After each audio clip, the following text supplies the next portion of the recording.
Okay guys, welcome back guys. And Assalamualaikum warahmatullahi wabarakatuh. Hari ini saya beli ikan online guys. Jadi dalam ni ada ikan apa? Jom kita buka guys. Okay, tunggu sekejap guys.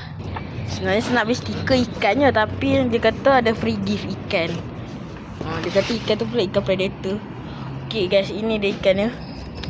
Ada 2 ekor. Ni limbata guys.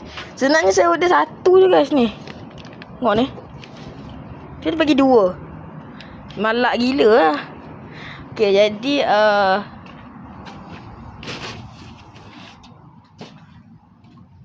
ikan ni saya letak benda-benda hijau tu. 5 tahun ni malah dulu nak cari tapi tak pernah dapat. Pasal kawasan saya pun kawasan-kawasan macam ni kan. Jadi jom kita unbox lah ikannya. Okay ni guys. Ni dia. Kalau korang boleh tengok ni macam cedera sikit. Tapi tak apa, dia bukannya cedera yang ikan tu sampai nak mati. Pertama-tama dia bagi air hijau ni memang dia heal lah. Okay, jom kita tengok dia kalau dia duduk dalam saruk jadi macam mana. Sebab ikan pun okay, cuna. Okay, jadi jom kita letak sekejap dari dalam saruk. Okay ni guys, kita letak dalam kolam terus. Saya ingatkan dapat satu tu pun okey lah. Tiba-tiba dapat 2. Ni dia channel limbatanya. Ni saya rasa boleh tahan dalam 4 ke 3 inci ni. Jom kita. Air ni macam sejuk sikit. Tu dia limbatau itu. Saya rasa tadi saya bagi makan banyak sangat. Tapi kita lupa, jangan lupa kita ada satu lagi. Ni nampak macam cantik sikit sebab dia macam tak ada kecederaan langsung. Okay, jadi jom kita buka ni. Tengok, kalau korang boleh tengok kan, dia punya packaging dia sangat kemas guys. Dalam ni balut, luar pun dia balut lagi. Okay, memang mantap lah. Jadi jom kita buka. Okay, ni yang kedua. Sama spesies juga. Ikan tetak, ikan limbata. Okay, jadi kita letak dulu. Ni ialah dia di dalam saruk. Ikan ni sebenarnya ni bukan saiz maksimum dia. Ni ialah saiz boleh dikatakan juvenile juga lah. Tengok tu. Ui, dia punya ni cantik guys.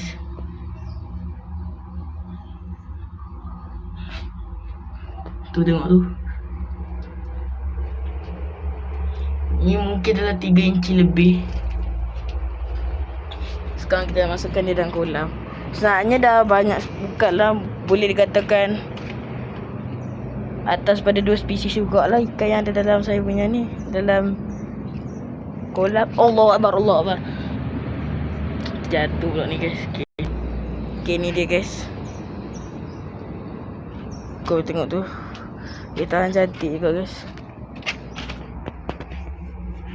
Sebenarnya kawan dia saya pun tak tahu kawan dia hilang ke mana. Mungkin dia dah masuk kat dalam macam batu-batu ni, kita tak tahu. Tapi biarlah dia cari kawan dia sendiri kan. Sebenarnya baru tadi kawan dia masuk, nampak je ganas tu. Dia macam dah start berani ikan lain. Bukan berani pun, bukan berani kawan. Dia berani macam kacau-kacau. Masuk kacau je tu, dia test bite lah.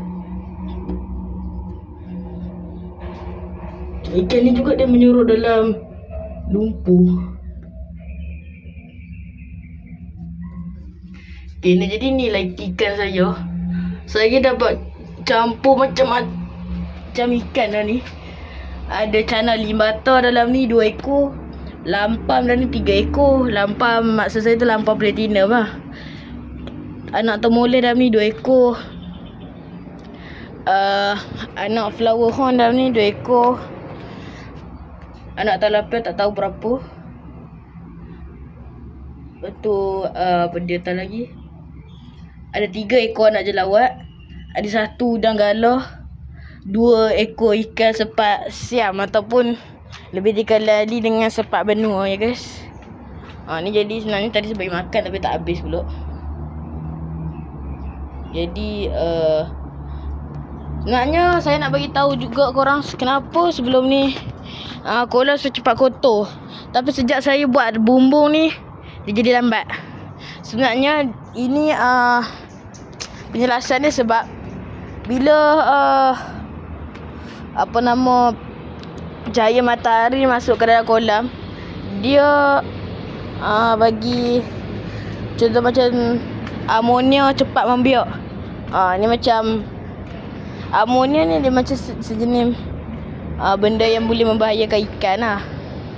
Jadi bila masuk ke dalam kolam ni, air dia akan jadi cepat kotor. Terutama kalau kita bagi makan sikit pun kadang-kadang boleh dalam 2-3 hari je pun dah kotor. Macam saya sebelum ada bumbung ni, seminggu tu dah kotor dah. Tu pun bagi makan sikit. Tapi sejak ada bumbung ni saya bagi makan banyak pun dia tak kotor. Paling rumah pun akan ada macam ada lumpur-lumpur, tak tahu nak panggil apa ni, macam lumut-lumut Jadi kalau cahaya matahari ni kena direct kat kolam ni, pertumbuhan lumut dengan amonia tu akan sangat cepat lah. Jadi that's why kalau korang bagi makan banyak-banyak, lepas tu dia terdedah macam tu je, terutama kalau kena hujan, air korang makan cepat kotor dan ikan pun memang takkan hidup lama sangat lah. Lepas tu kenapa dia boleh jadi macam ni? Sebab cahaya matahari ni ada sinar UV. Sinar UV ni ialah benda yang baik untuk pertumbuhan amonia. Dan juga tumbuhan-tumbuhan hijau yang mengganggu penglihatan kita untuk tengok ikan tu lah. Jadi that's why ikan pun macam lemah sebab ni nama dia ammonia spike kalau air kotor. Macam-macam ikan boleh mati dengan macam-macam sebab. Ada yang sebab penyakit, ada sebab yang saya katakan tadi ammonia spike. Jadi itu saja untuk video kali ni. Assalamualaikum warahmatullahi wabarakatuh. Lepas tu saya akan update setiap mungkin 2 bulan, ikut kepada cuti asrama saya akan update. Itu saja untuk video kali ni. Assalamualaikum warahmatullahi wabarakatuh.